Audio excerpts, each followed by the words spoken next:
La Tulipe formera un duo hilarant avec Janine Suto dans la série Poivre et sel, qui tiendra l'antenne durant 4 ans à Radio-Canada. La complicité évidente entre les deux artistes s'est développée alors qu'ils jouaient tous deux dans l'émission Symphorien, diffusée à Télémétropole. J'ai fait des couples qui étaient un peu moins, comme par exemple avec Janine Suto dans Poivre et sel, c'était pas mal plus tendre que...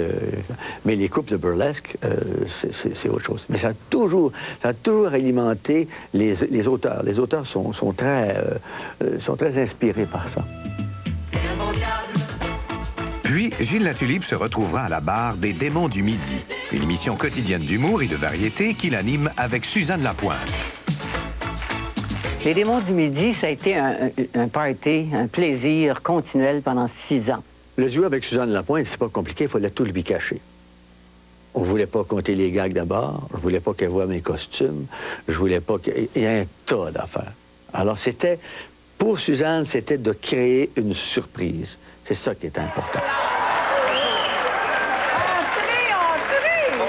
Non seulement elle est un straight, mais parce qu'elle sert, je dirais, elle fait valoir, mais en plus de ça, elle est la première à réagir. Donc, à quelque part, je veux dire, le public est déjà là, il s'incarne à travers. Et le public est heureux de voir Suzanne Lapointe réagir à sa place avant lui. Ça a des choses qu'au lui aussi il trouve drôle. Donc, il y a vraiment, à ce niveau-là, une structure complète.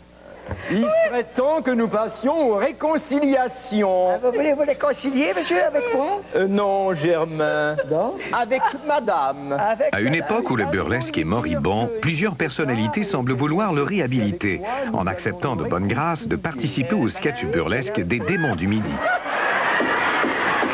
Gilles faisait les sketchs en conséquence. Il leur donnait pas des immenses tirades, mais il leur donnait en général... En général, les beaux chanteurs, ils faisaient mes amants. Et puis ça, ben, j'aidais un peu. Oh, mais la patinette va pour ça, hein? Tout était écrit, et si on avait voulu le jouer mot à mot, c'était possible. Mais c'était aussi possible de sortir de ça et de faire... D'abord qu'on arrivait avec la dernière ligne en bas, dans le fond, c'était ce qui était le punch.